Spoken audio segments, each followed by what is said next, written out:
আমি সোনারপুর থেকে এসেছি।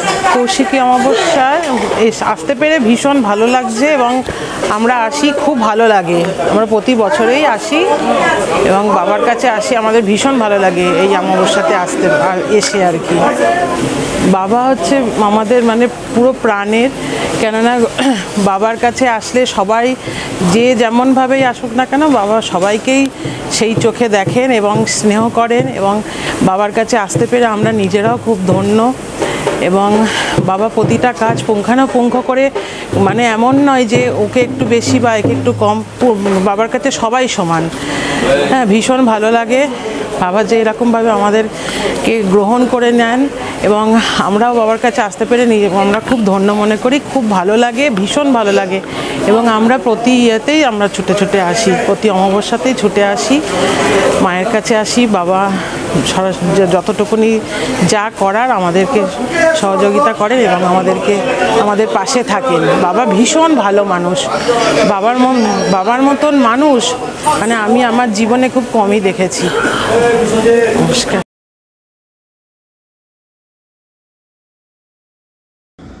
নমস্কার, সকলকে প্রীতি শুভেচ্ছা। অ্যাস্ট্রোলজার তপন শাস্ত্রী বলছি। আমাদের ঘাত প্রতিঘাতময় জীবন কিন্তু লেগেই আছে, সব কিছুতেই কিন্তু ভালো মন্দ আছে। এই প্রত্যেকে ভালো মন্দের জন্য কোন কোন রাশির পুজোর সময় ভালো থাকবে, কি মন্দ থাকবে আমি কিছু আলোচনা করেছিলাম, তাতে আপনাদের কিন্তু উপকার হয়েছে। আপনারা সচেতন আছেন, সচেতন থাকবেন।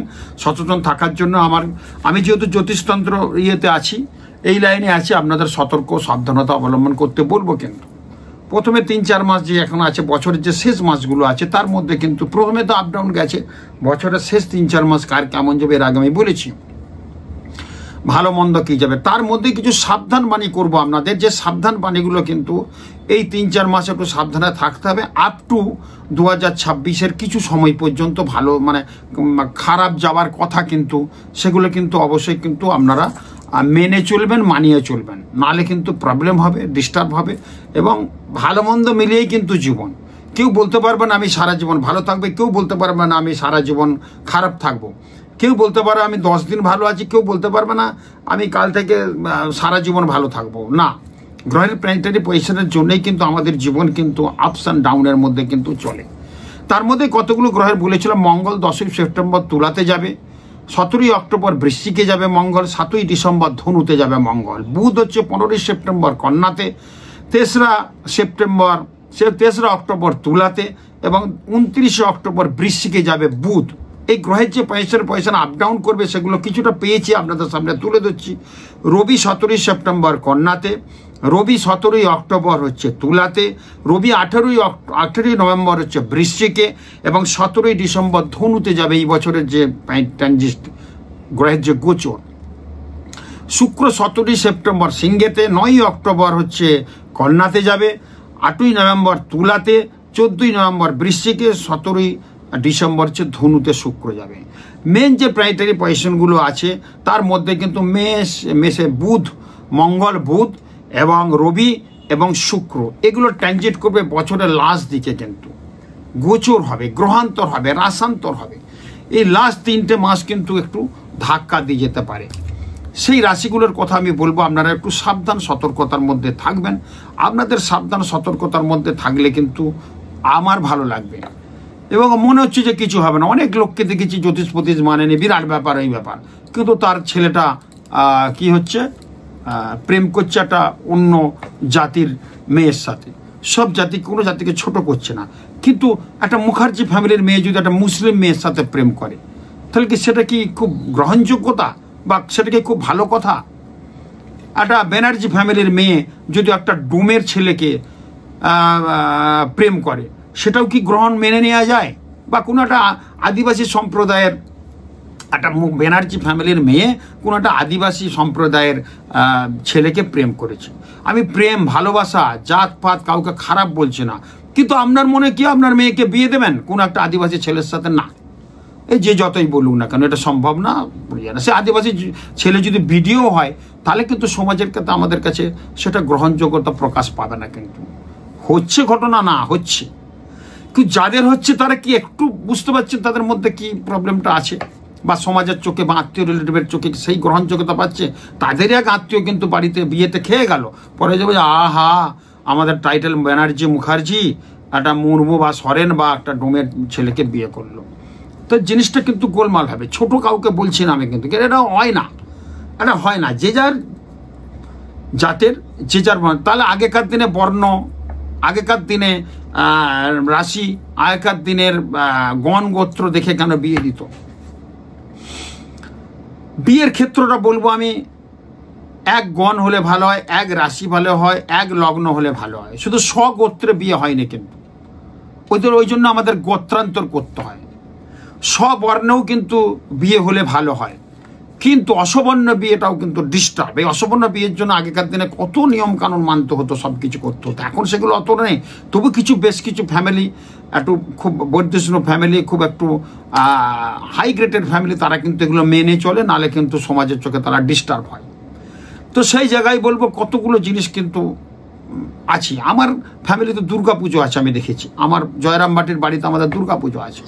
আমাদের বংশের একটি ছেলে সে একটি ঘোষের মেয়েকে বিয়ে করেছে, তাকে মন্দিরে উঠতে দেওয়া হয়নি, কিন্তু হ্যাঁ পুষ্পাঞ্জলি দেবে। এই যে ভোগ রান্না হয়, আমাদের যে গিন্নি বা আমাদের যে স্ত্রীরা ভোগ রান্না করে মায়ের, মা দুর্গার পঞ্চব্যঞ্জন দিয়ে মাকে যে সাজানো হয়, সেটা কিন্তু হয়নি, এখনো আছে কিন্তু বেশ কিছু সমাজে এগুলো।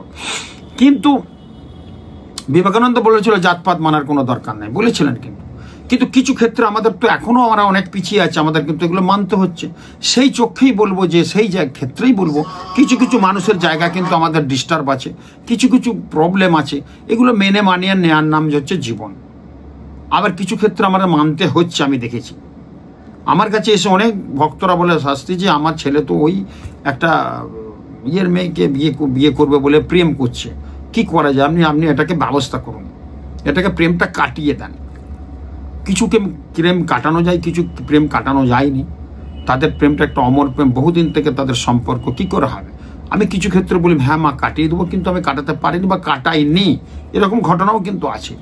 সে প্রত্যেকের উদ্দেশ্য বলবো, এগুলো কিন্তু আমরা পাই সমাজে, সেই জন্য আমি বলছি কিন্তু ঘটনাটা, সেই জন্য আমি আলোকপাত করছি। এরকম ঘটনা কিন্তু সমাজে আছে, এগুলো কিন্তু আমাদের কাজ করতে হয়। খুব স্বামী স্ত্রীর মধ্যে খুব ভালো ছিল, নতুন বিয়ে দিয়েছেন, তারা স্বামী স্ত্রী হয়েছে।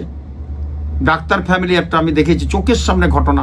ডাক্তার ফ্যামিলি, ছেলেও ডাক্তার, মা ডাক্তার, পিজির ডাক্তার ভালো, ছেলেও ডাক্তার, কোনো একটা প্রাইভেট বড় হসপিটালে সে বড় ডাক্তার, সার্জন হয়েছে।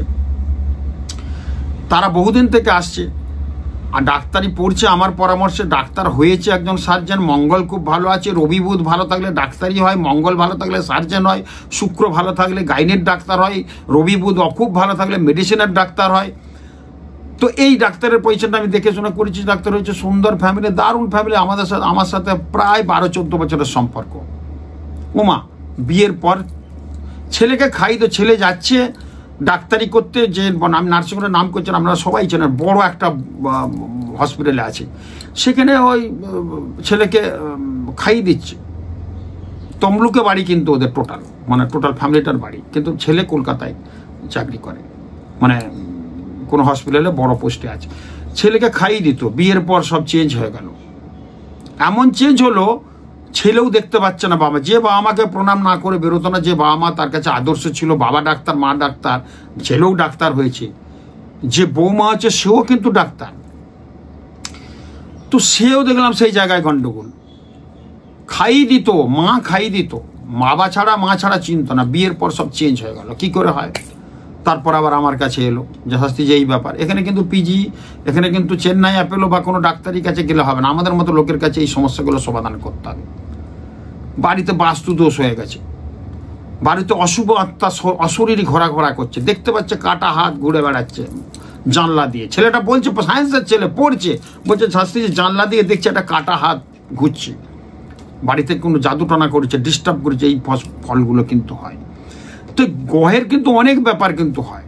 বর্ণ, বিয়েতে আবার জুনির একটা ব্যাপার আছে, জুনিকুট বলে যেটা কনজুগাল লাইফ, সেক্সুয়াল লাইফকে ভালো করার জন্য জুনিকুটটা কিন্তু ভীষণ। সন্তান সন্ততি হওয়ার জন্য বিবাহিত জীবনের ক্ষেত্রে শুক্র মঙ্গলের পজিশনটা থাকা দরকার ভালো।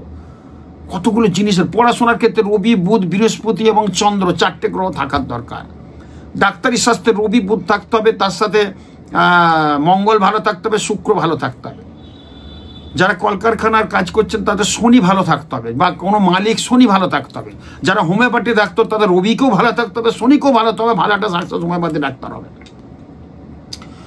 জ্যোতিষের একটা অমক কথা বলছে, কিন্তু এই গ্রহের পজিশন যদি না থাকে, ভালো কিছু হওয়ার জন্য শুক্রের পজিশন ভালো থাকা দরকার।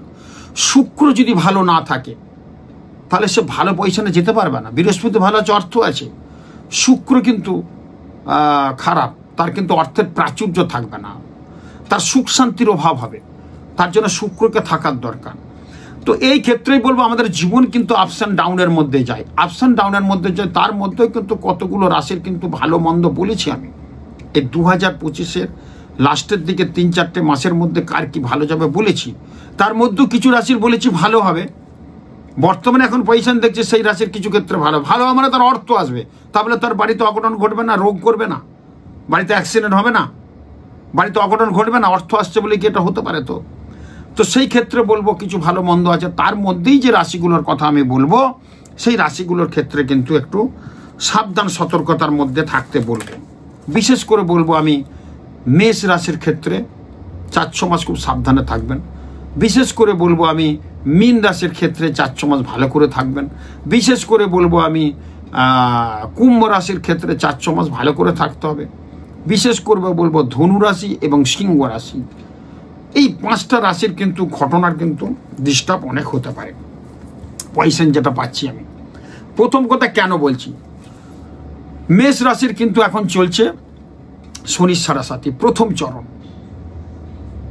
খুব ডিস্টার্ব। 7.5 বছর, 6 মাস 8 মাস মাত্র কাটলো, এখনো কিন্তু প্রায় 6 বছর 6.5 বছর কিন্তু ভুগতে হবে। মীন রাশির কিন্তু মোটামুটি ধরতে পারো এখনো 5 বছর তাদেরকে ভুগতে হবে, ডিস্টার্ব হবে। তার মধ্যেই কিন্তু এই চরণের ব্যাপারটা নিয়ে যেটা হালকা আলোচনা করছি, তার মধ্যেই কিন্তু 19-20 কিন্তু হবে। এই 4-6 মাসের মধ্যে একটু সাবধান সতর্কতার মধ্যে থাকবেন। বিশেষ করে বলবো কুম্ভ রাশি, কুম্ভ রাশির লাস্ট চরণ চলছে। আমরা যখন অ্যাথলিট দৌড়াতে দেখবেন যদি 1500 মিটার দৌড়াতে হয়, একটা তো সার্কেল হয়তো 5 পাক ঘুরতে হবে। যে আসল দৌড়বিদ হবে না, আস্তে আস্তে প্রথমে আস্তে আস্তে ঘুরবে, লাস্টে যখন তার ওই 5 বারের জায়গায় 4 বার হবে, 5 বারে ওটাকে শেষ করতে হবে, তখন কিন্তু সে রানিংটা দেয়, তখন কিছু মানে না, ধাক্কা টাক্কা দিয়েও দৌড়েতে সে পৌঁছায়। আর যারা বোঝে না দৌড়বিদ দেখবেন প্রথমেই দৌড়ে নেয়, হাঁপিয়ে যায়, পরে আর কিন্তু ফার্স্ট সেকেন্ড থার্ড 32 টান দাঁড়াতে পারেনি। শনির সাথে সেরকম। বিশেষ করে কুম্ভ রাশির শেষ চরণটা কিন্তু অনেকটা ধাক্কা দিয়ে চলে যাবে মানুষকে। এই 4-6 মাস খুব সাবধানে থাকতে হবে। আছে তো এখনো 2 বছর, মানে 1.5-2 বছর মতো, কিন্তু 4-6 মাসটা ধাক্কা দিয়ে যাবে। একটু সাবধান সতর্কতার মধ্যে কুম্ভ রাশির থাকবেন। কিন্তু এই কুম্ভ রাশির একটু খারাপ যাবে। তার সঙ্গে একটা শনির ধাইয়া চলছে, শনির দৃষ্টি চলছে সিংহ রাশির উপর। সিংহ রাশির ক্ষেত্রে আপস অ্যান্ড ডাউন কিন্তু প্রচন্ডভাবে চলবে। তার সঙ্গে ধনু রাশির অধিপতি বৃহস্পতির পয়সা এখন ভালো আছে, কিন্তু যেহেতু ধাইয়া চলছে, শনি কিন্তু অশুভ দোষকে কিন্তু অনেকটা ক্ষতি করে দেয়। এবং প্রত্যেকের উদ্দেশ্য বলবো এই পুজো কদিন একটু সাবধানে থাকবেন। এই রাশিগুলোর কথা বলবো আমি। এই রাশির ফলে কিন্তু অনেক দিক থেকে কিন্তু ডিস্টার্ব হতে পারে, এবং ডিস্টার্ব হওয়ার যোগ কিন্তু প্রবলভাবে আছে। আমাদের কুম্ভ রাশির তৃতীয় চরণ চললে কুম্ভ রাশির কিন্তু অনেক কিন্তু ডিস্টার্ব হয়, আমরা জানি। প্রথম কথা, পিতামাতার শরীর খারাপ হয়ে যায়, গুরুজন স্থানীয় ব্যক্তিদের মৃত্যু পর্যন্ত হতে পারে, হঠাৎ কিন্তু অর্থ বেরিয়ে যেতে পারে, বাড়িতে চুরি ডাকাতি হতে পারে, বাড়িতে নিজের ভৃত্য কিছু খারাপ কাজ করতে পারে আপনার পরিবারের লোকজনের সঙ্গে, ভৃত্য চুরি করে নিয়ে চলে যেতে পারে, বাড়িতে চুরি ডাকাতি, ইলেকট্রনিক দ্রব্য খারাপ হতে পারে। যাদের সাড়ে চলছে এরকম হতেই পারে। কিন্তু কাদের হবে? মেষ রাশির, মীন রাশির, কুম্ভ রাশির, ধনু রাশি এবং সিংহ রাশি, তাদের ক্ষেত্রে একটু সাবধান সতর্কতার মধ্যে কিন্তু থাকবেন। যদি আপনারা থাকতে পারেন তাহলে কিন্তু আপনাদের ভালো হয়, নাহলে কিন্তু ডিস্টার্ব হতে পারে। তার জন্য কিছু করণ ক্রিয়া আছে বলবো, আপনারা কিন্তু এটা করবেন, দেখবেন ভালো হবে। শনিবার মদ মাংস ভোজন না করাই ভালো।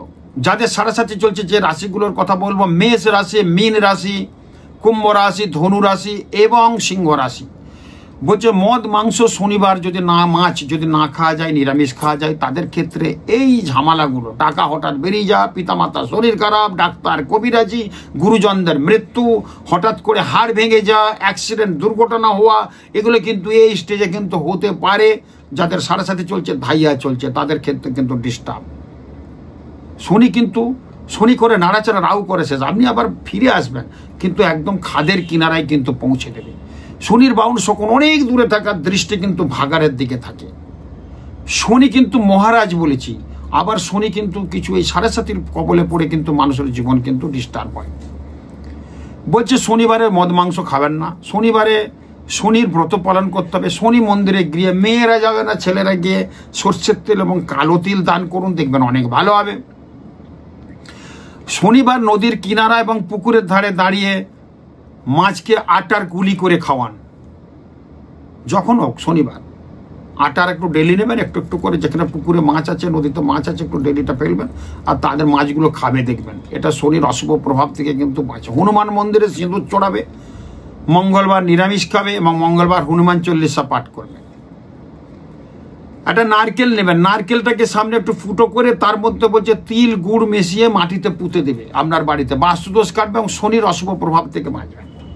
নারকেল মালা নিলেন, নারকেল মালা তেমন একটা চোখের মতো আছে, যে একটু ফুটো করলেই গর্ত হয়ে যাবে, তার মধ্যে তিল, কালো তিল এবং গুড় ঢুকিয়ে ওটাকে আটার ডেলি দিয়ে করে আর মাটিতে পুঁতে দেন, কি অসাধারণ ভালো কাজ হবে, দেখুন মিলিয়ে নেবেন।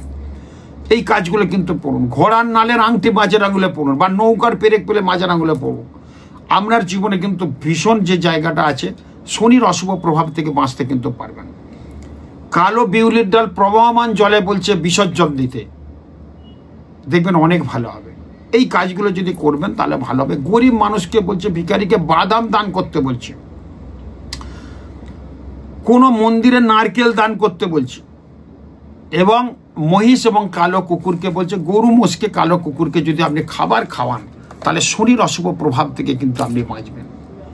এই যে বললাম খারাপ সময়টা আছে, খারাপ সময়টা অনেকটা কিন্তু ভালো হতে পারে। সামনে দুর্গাপূজা আসছে, অষ্টমীর দিনে মঙ্গল, অষ্টমীর দিনে অবশ্যই কিন্তু আপনারা এই কাজটা করুন, যে কাজটা আমি বলেছিলাম। 3টে বেলপাতায় লিখুন, 3টে বেলপাতায় লিখুন দুর্গা মাতা সহায়, লাল কালি দিয়ে লিখুন, লিখে নিয়ে যাবেন মন্দিরে। অষ্টমীর দিন 1:30 থেকে 2:09 মধ্যে সন্ধিক্ষানের পুজোর সময় কিন্তু আপনারা, যেদিন অষ্টমী মহাষ্টমী, সন্ধিক্ষানের পুজোয় কিন্তু দেন। আর কি বলেছিলাম, একটু বেলকাটা দিয়ে নিজের রক্ত কিন্তু ওই লেখার মধ্যে রক্ত এখানে দিলেই, বুকের রক্ত একটু ছিঁড়ে দেবেন বেলকাটা দিয়ে, একটু রক্ত বেরোবে, সেই রক্তটা মায়ের পায়ে দেন, আপনার মনস্কামনা পূরণ হবে। যদি করতে পারেন সাকসেস হবে। মিলিয়ে নেবেন আমার কথা। অতি বিপদে আছেন, অতি দরিদ্রতে আছেন, অতি সমস্যায় আছেন, বিভিন্ন রকম প্রবলেম, পুজোর পরই আপনার হয়তো জেল হাজত হতে পারে, বা পুজোর পরেই কিন্তু বিপদ আসতে পারে। সেই বিপদ আপদ থেকে বাঁচাতে মাকে রক্ত দেন আর চোখের জল দিয়ে বেলপাতারা মায়ের পায়ে অঞ্জলি দেন, অসম্ভব ভালো ফল হবে। এটা করুন। আর বলেছিলাম মহালয়ার দিন থেকে লিখতে, মহালয়াতে পিরিকে যাদের এখনো লেখেন, ষষ্ঠীর দিন থেকে একটা ডায়েরি কিনবেন। ডায়েরির মধ্যে আপনি অবশ্যই কিন্তু কি করবেন, ডায়েরির মধ্যে অবশ্যই কিন্তু লাল কালিতে লিখবেন, দুর্গে দুর্গে রক্ষণী রক্ষণী স্বাহা, দুর্গে দুর্গে রক্ষণী রক্ষণী স্বাহা, দুর্গে দুর্গে রক্ষণী রক্ষণী স্বাহা। 8 বার লিখবেন প্রতিদিন, আপ টু ষষ্ঠী পুজো পর্যন্ত, 2026-এর ষষ্ঠীর দিন পর্যন্ত লিখুন জীবনে। মানে আপনার জীবনে একটা ব্রত, আপনার ফেল হবে না, সব কাজে সাকসেস হবে। কিছু একটা জীবনে করলেন। আমরা অনেক মিথ্যা কথা বলছি, বাজে কথা বলছি, কাজ করছি, খাচ্ছি, কটু কথা বলছি, মানুষকে অপমান করছি, পাপ কাজ করেই যাচ্ছি, তার ফসল, তার কিছুটা পাপকে রেহাই দেওয়ার জন্য দুর্গে দুর্গে রক্ষণী রক্ষণী স্বাহা। বর্ণের শ্রেষ্ঠ ব্রাহ্মণ, গাছের শ্রেষ্ঠ বটবৃক্ষ, দেবদেবীর শ্রেষ্ঠ হচ্ছে মা দুর্গা, রণরঙ্গী চণ্ডিকা বেশি কিন্তু আসছেন আমাদের ধরাধামকে রক্ষা করতে, শত্রু নিধন করতে। এই দুর্গার যদি আমরা একটু লিখতে পারি তাহলে মা দুর্গা কিন্তু দুর্গে দুর্গতি নাশিনী, দুর্গা কিন্তু দুর্গতি নাশ করে দেয়। আমাদের যত দরিদ্র হতদরিদ্র দুর্গতি আমাদের আছে, সে দুর্গতি নাশ করে দেয়। এই লেখাটা লিখুন। আর অঞ্জলি দেন অষ্টমীর দিন, সপ্তমী অষ্টমী অঞ্জলি দেবেন। নবমী অষ্টমীর সন্ধিক্ষানের কালে যেটা বললাম, 1:30 থেকে 2:09 মধ্যে সন্ধিক্ষান, এই সময় কিন্তু থেকে মন্দিরে থেকে ওইভাবে আহুতি দেন। যখন বিসর্জন হয়ে যাবে ঘটের জলটা রাখুন। 33 কোটি দেবদেবীর এই ঘটের পুজো হয়, দেবদেবীর পূজায় ঘটের জল, যখন ভীষণ ঘটের জল একটু রেখে দেন, সারা বছর জলটা পরীক্ষা দিতে হবে, ছেলেমেয়ের টিক্কা দেবেন, মামলা মকদ্দমায় যাচ্ছেন টিক্কা দেবেন, মুখে একটু ছিটিয়ে নেবেন, এগিয়ে যান, অসাধারণ ভালো ফল। এই ফলগুলো, এই কাজগুলো করুন, খুব ভালো থাকুন, খুব ভালো হোক, পুজো সবার ভালো কাটুক। আর যেগুলো সাবধান বাণী বললাম, এই রাশিগুলো একটু ডিস্টার্ব আছে, শুধু 7.5 চলছে বলে এই রাশিগুলো বলছে না, ওই রাশিগুলোর এমনি একটু খারাপ আছে এই কটা মাস, একটু সাবধানে থাকবেন, খুব ভালো থাকুন, নমস্কার।